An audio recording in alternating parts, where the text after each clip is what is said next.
My name is Sello Hatang, and I'm the Chief Executive of the Nelson Mandela Foundation.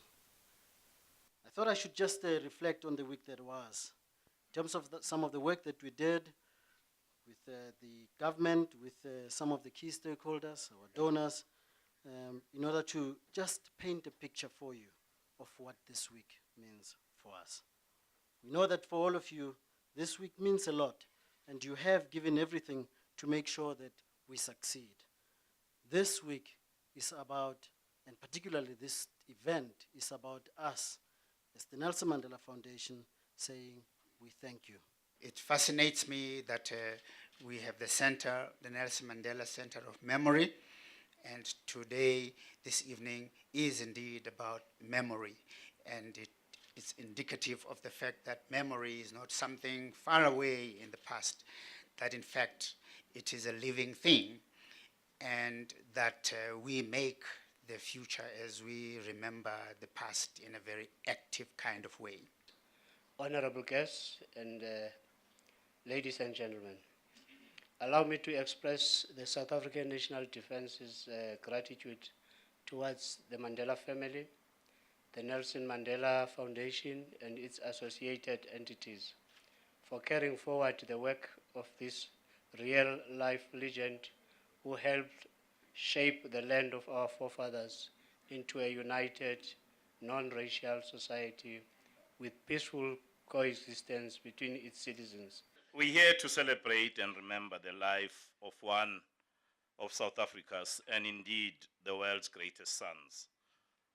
On behalf of Telkom, I'm humbled and honored to be part of this tribute.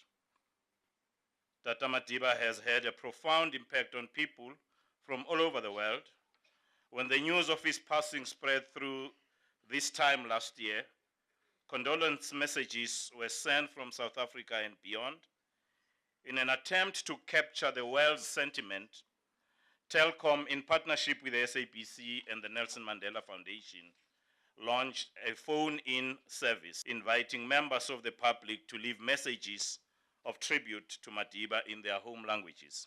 All these messages have now been made available to the public via a classic public phone that has been installed at the tribute exhibition of the Nelson Mandela Foundation. Today we are here to officially hand over an invaluable repository of insight into the coverage of the passing of Nelson Mandela. The SABC material we are donating to this center includes the items on the DVD that the SABC News handed over to the Mandela family. We are also donating a DVD that was prepared for commercial distribution. Images used on the SABC TV set during the 10-day special broadcast last year.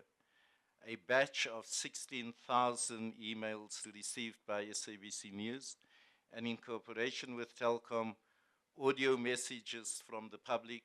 This material is intended to help educate future generations about what it was like to be a South African in December 2013. It is meant to shed at least some light on the sorrow of a nation and the impact that one man had on the world. Part of the exhibition you will see here today is the expression of gratitude for Nelson Mandela's life and work, which hundreds of people visited on Vilakazi Street, and thousands of messages were sent to Avaz from across the planet. And therefore what we decided, and our chairman personally decided, as his own contribution, that he for next year want to match last year's donation in order that you can do the best to preserve the most important legacy in this country. And we want to just say thank you to, I call him Mr. Mandela, forgive me for that, and we want to thank the association for whatever you did. I think as we remember President Mandela a year after his passing, we've realized as South Africans that we cannot solely claim him as our own in the face of the global acclamation of his contribution to the world as a politician and as a person. He laid the foundation for a new society in South Africa, one that can be free of the racial divisions of the past and full of hope for the future. It is still an aspiration, but he believed in this possibility. this prized inheritance, this legacy we're celebrating today, is one that each of us has a duty to nurture and support into maturity. President Mandela laid a very strong foundation for democratic South Africa, a foundation laid through forgiveness, persuasion, and great love for all the people. Yet, this also exemplified great selfless leadership. He said of his commitment to the struggle against apartheid and for freedom, "We all did so, not for any personal gain or material rewards. We took this stand because these were goals we saw as worthy and virtuous."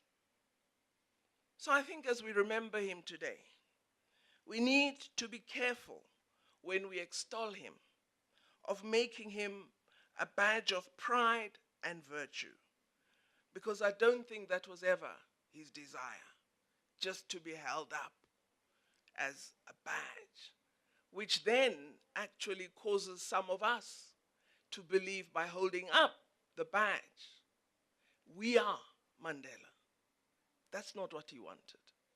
What I believe he sought was that our conduct would try in some way to reflect the man. He also reminded us that he himself was not a saint, and he would often say this: we need to use the material that is being presented to us today and that we've had access to for the past few years to study his life and work critically. I think he would expect us to do a critical analysis of his contribution, to interrogate some of the steps that he took.